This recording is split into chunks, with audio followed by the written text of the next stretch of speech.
Hi friends, welcome to ஐயோ மசோறு. இன்னைக்கு நம்ம செட்டிநாட் சாம்பார் செய்ய போறோம். அதுக்கு தேவையான பொருட்கள் பார்க்கலாம் வாங்க. துவரம் பருப்பு, சிறுபருப்பு, கடலை பருப்பு, சாம்பார் வெங்காயம், பெருங்காய பொடி, 1/4 டீஸ்பூன் சீரகம், மஞ்சள் தூள், தக்காளி, சாம்பாருக்கு தேவையான காய் உருளைக்கிழங்கு, கேரட்டு, அவரைக்காய், மாங்காய், பீன்ஸு, கத்திரிக்காய், முருங்கைக்காய் இதெல்லாம் தான் போட்டு நான் சாம்பார் வைக்க போகிறேன். இன்றைக்கி 2 பச்சை மிளகாய், 4 காஞ்ச மிளகாய், ஒரு சிட்டிகை பார்த்தீங்கன்னா வெந்தயம் எடுத்துக்கோங்க, கடுகு, மிளகாய் பொடி, கொஞ்சமாக புளி குட்டி லெமன் சைஸில் எடுத்துக்கோங்க, ஆயில், கருவேப்பிலை, கொத்தமல்லி, பெருங்காய கட்டி ஒரு சின்ன துண்டு எடுத்துக்கோங்க, கல் உப்பு. இப்போ பருப்பை கழுவி எடுத்துக்கலாம். பார்த்தோன்னா 150 துவரம் பருப்பு எடுத்திருக்கேன். அடுத்தது கடலைப்பருப்பு ஒரு 50, அடுத்தது சிறுபருப்பு ஒரு 50.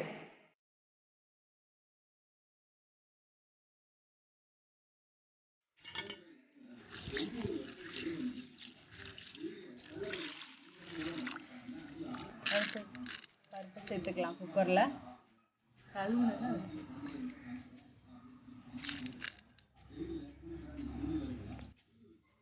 சாம்பார் வெங்காயம், 1 கப் தக்காளி,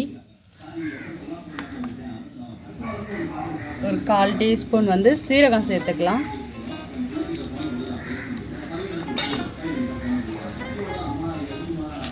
கால் டீஸ்பூன் மஞ்சள் தூள். பருப்பு வேகும் போதே கொஞ்சமாக பார்த்தீங்கன்னா பெருங்காய பொடி சேர்த்துக்கோங்க.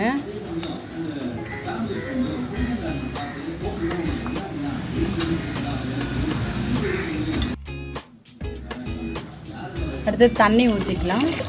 பருப்பு நல்லா இது முழுகிற அளவுக்கு தண்ணி ஊற்றணும். ஊற்றிட்டு மூடிட்டு வேக வச்சிடலாம். கொஞ்சமாக ஆயில் விட்டுக்கலாம். இதில் பருப்பு கொஞ்சம் சீக்கிரம் வெந்துடும்.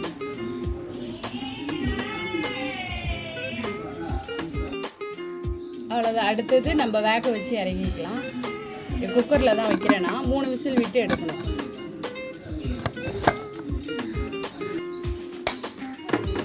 பருப்பு 3 விசில் வந்ததும் இறக்கிடலாம். பருப்பு வெந்துருச்சு. விசில் பருப்பு நல்லா வெந்துருச்சு.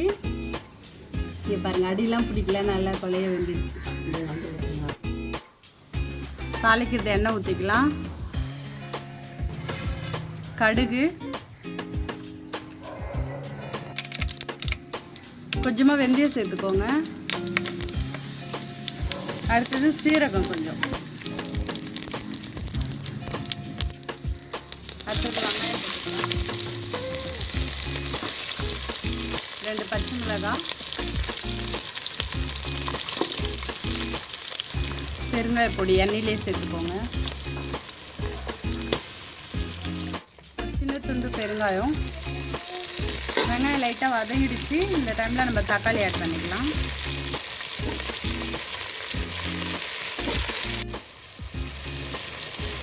அடுத்தது கட் பண்ண காய் எல்லாமே அதில் சேர்த்துக்கலாம்.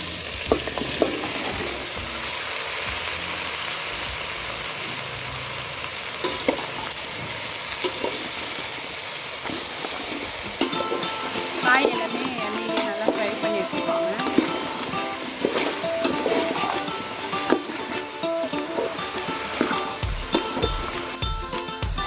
உப்பு போட்டுக்கோங்க.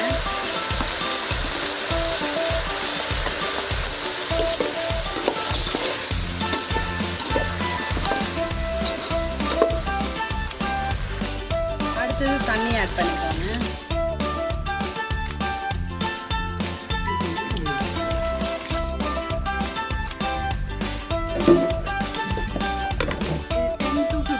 வரைக்கும் அப்படியே வேகட்டும். மீடியம் ஃப்ளேமில் வச்சுக்கோங்க. மூடி வச்சிடலாம். காய் ஒரு 15 மினிட்ஸ் நல்லா வேகட்டும். சிம்மில் வச்சுக்கோங்க, மீடியம் சிம்மில். காய் நல்லா வெந்துடுச்சு. மிளகாய் பொடி சேர்த்துக்கலாம்.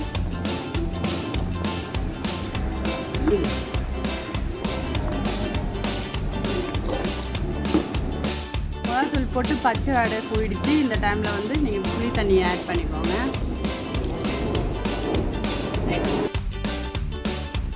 புளி தண்ணி ஊற்றுனதுக்கப்புறம் ஒரு 5 மினிட்ஸில் பருப்பு சேர்த்துக்கோங்க.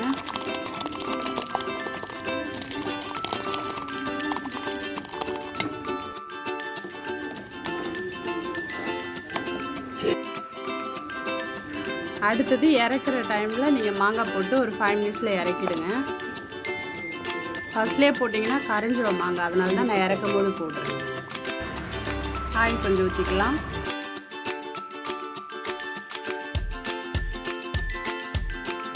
எண்ணெய் காஞ்சிடுச்சு.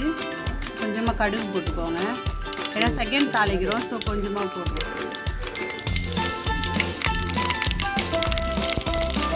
அதுக்கப்புறம் இறக்கும் போது கொஞ்சமாக வெல்லம் கூட போட்டுக்கலாம். அதில் இன்னும் நல்லாயிருக்கும் செட்டிநாடு சாம்பார். கருவேப்பிலை, கொத்தமல்லி இந்த டைம்.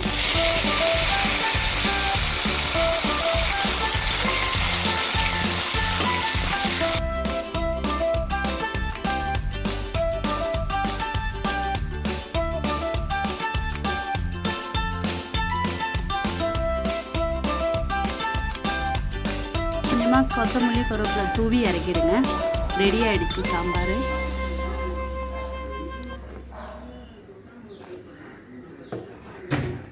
செட்டிநாடு சாம்பார் ரெடி ஆகிடுச்சு. நீங்களும் வீட்டில் செஞ்சு பாருங்கள். எப்படி இருந்ததுன்னு கமெண்ட் பண்ணுங்கள். தேங்க்ஸ் ஃபார் வாட்சிங் மை வீடியோஸ்.